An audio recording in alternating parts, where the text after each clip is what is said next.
烧脑冒险电影《但丁密码》10月28日正式开启内地解码旅程。继《达芬奇密码》《天使与魔鬼》之后，导演朗·霍华德再度携手兰登教授汤姆·汉克斯，率系列原班团队重磅回归，又一次走进欧洲文艺圣地，拯救惊天末日危机。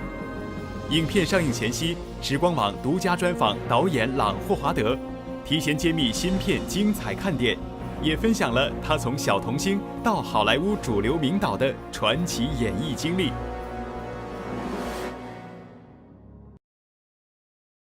We've never thought of it as a franchise, and it's evolved into one which we're very proud of. But in reality, it began as a book with a kind of mind-blowing idea. And we acquired the book before it became this sort of global sensation. It was on its way to being a bestseller, but we had no idea it would have this seismic impact on culture. And that was actually became a little bit daunting at a certain point, because you began to expect another level of anticipation, which is a good thing, but also brings with it a lot of scrutiny and criticism and so forth. I think what makes the franchise work and exciting globally is this combination of a thriller, a mystery with clues, a brilliant actor at the center of it playing Robert Langdon, Tom Hanks, a fascinating group of characters, and yet it's all unfolding. It's a mystery. It's unclear. And the mystery guides us through both the past and the present in a way that is intriguing. So you learn about history. You feel that there are details in history that are somehow a part of the crisis today. And so that's been the pattern, and people really enjoy it, and they're unlike other movies.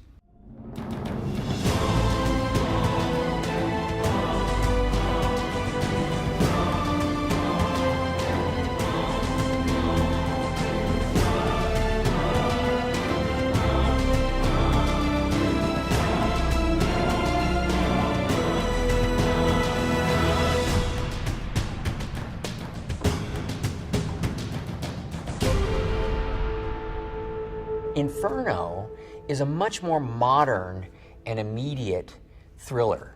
So it still enjoys that excitement, that discovery, that feeling of being transported both into the past and into the present, but it deals a lot less with history and a lot more with today and tomorrow. And that gives the movie a lot of urgency and a different feeling than the other two. But I knew I could translate cinematically into something different from the others, cooler, a little edgier. We could even make the movie for less money because it feels a little more like a modern street action picture, with these psychological moments. And so it was really a fun, creative challenge.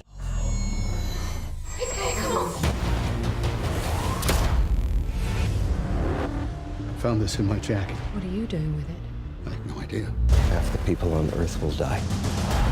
You are humanity's final hope.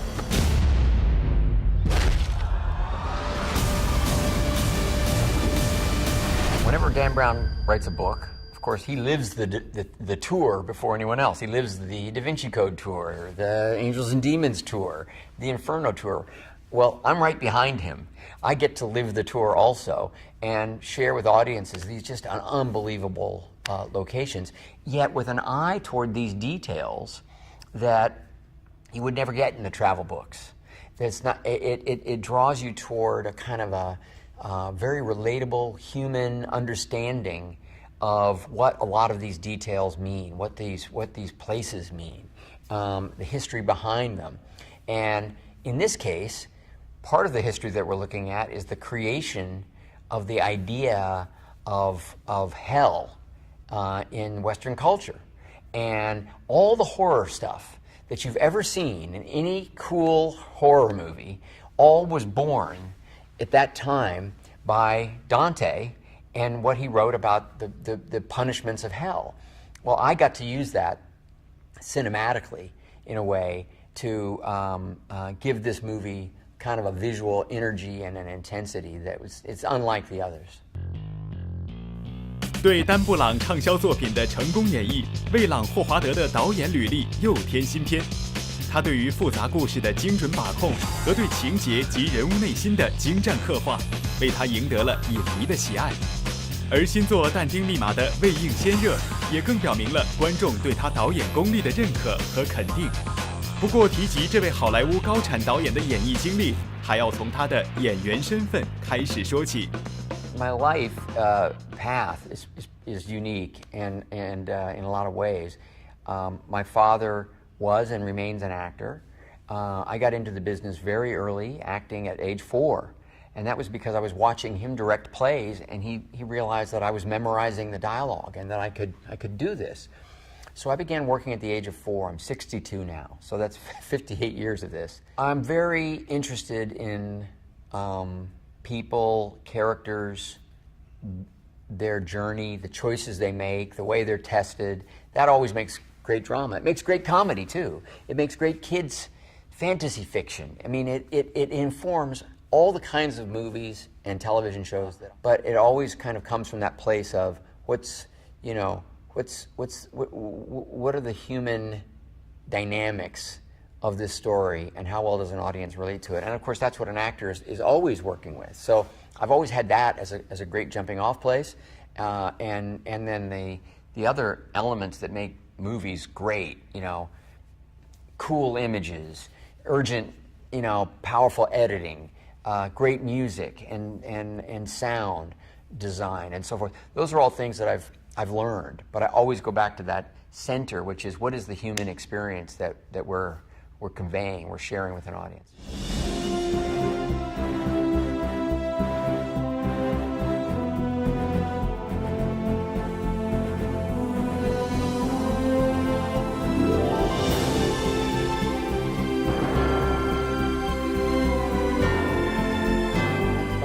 I was about 10, I knew that the director was the individual that got to tell the complete story. The director was the individual who got to interact with everybody. I used to feel like that it was almost a playground, and the director was the one person who could play with everybody. The camera team, the actors, the writers, the sound people, the makeup, the producers, and I wanted to be at the center of the storytelling. Along the way, I learned to really love the medium as an art form, and as a craft, and it became my life's work. 从备受欢迎的少年童星到金球奖的最佳男主，出身演艺世家的朗霍华德自演员入行，初来乍到便顺风顺水。然而在演艺事业风生水起的时候，一心想当导演的他，却果断开启了自己更大的电影梦想。跟随梦想导师罗杰·科曼一路学习实践，变身成为了他梦寐以求的讲故事的人。I learned a few very important lessons on my first professional film working for Roger Corman, who's very populist. Everything was about very low budgets, but high entertainment value, and yet with intelligence. So the first lesson was that interesting, sophisticated themes are part of what make a story entertaining. So even though you might be doing a simple story with big jokes or big special effects or car chases or explosions or whatever it might be, that having an idea behind it, a message within, is what makes stories entertaining and exciting. It's that extra level. I learned that from him.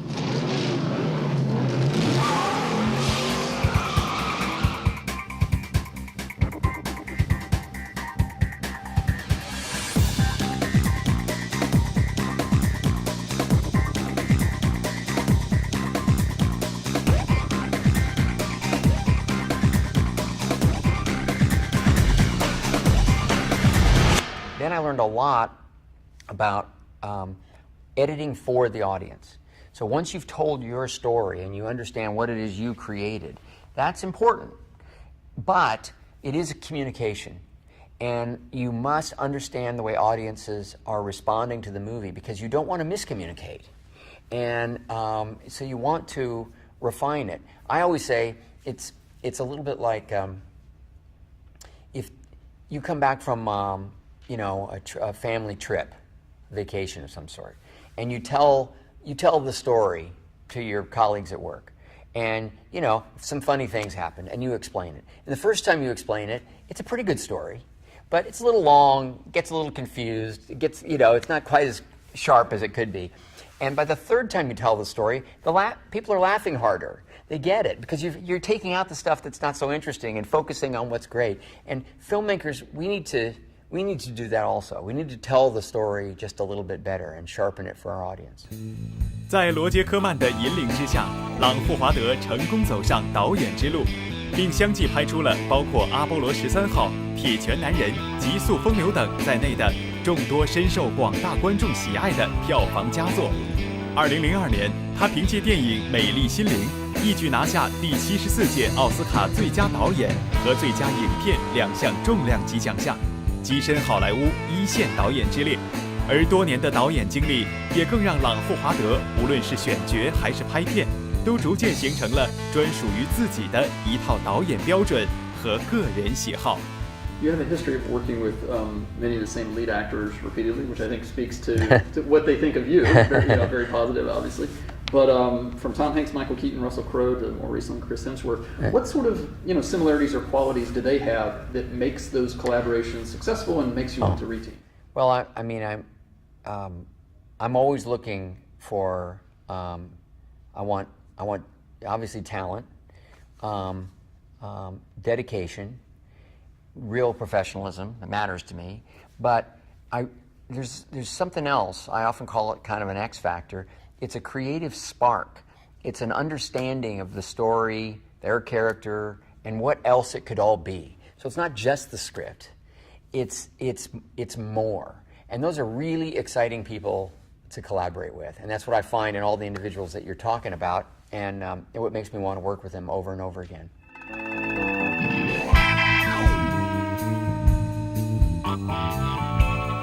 Russell Crowe is an artist, and even his early work suggested that he had a lot of range. That even though he's a handsome guy and it was fantastic in a movie like Gladiator, that he could also bring very complex characters to the screen, but with a lot of charisma and a lot of screen presence and a lot of masculinity and power. And so I think he has this unique combination of this real masculine screen presence, and yet a soulfulness, an intellect, and a heart. There's a switch. If you throw it, half the people on Earth will die. But if you don't, in 100 years, the human race will be extinct.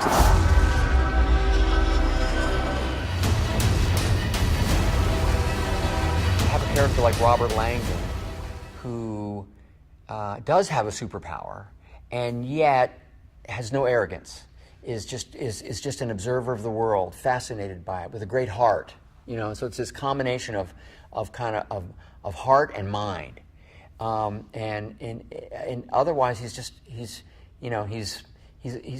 a wonderful person. He's just a person with a good moral center. Well, I think all of that applies to Tom Hanks, and he's able to very naturally bring that to this character. I'm a creative person. I love all of that, but I love to create this place where we can all pull together. So that sort of team spirit idea is something that I really love. I think Tom understands that, but I think he's more of a singular talent, and I think we align because I can create an environment where he can really excel. This was in the victim's pocket. Dante's Inferno. Look at this. This letter, it's a clue. He created a plague. Oh my God.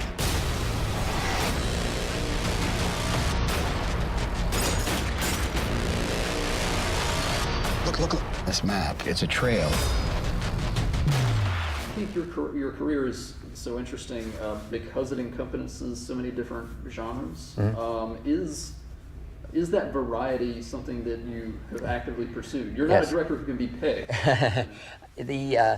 Well, thank you. I mean, I love all kinds of stories, and I would be very sad if I had to narrow that for commercial reasons or to try to get an audience to trust me That would make me sad. I wanted to try different stories and understand, what's required to make that story, and find the very best way to entertain and make audiences, engage. I wanted to be able to use whatever genre was best to make that idea land with audiences, and that's my passion. In the beginning, I was so afraid of nonfiction because I thought it would limit my creativity. And when I began telling true stories like Apollo 13 or Cinderella Man or Rush, recently, I found that there's so much power in the audience knowing that these things really occurred. And in fact, you can be more creative, more expressive, because you can take on ideas, stories, where really amazing things happened, and the audience won't say, oh, that would never happen, because they know it did. And I think it's hugely liberating for us to draw on real events and then, still express our own personal themes and ideas through that, find that connection with the audience. So, it's going to be fun, it's going to be interesting, and and a good film watching experience.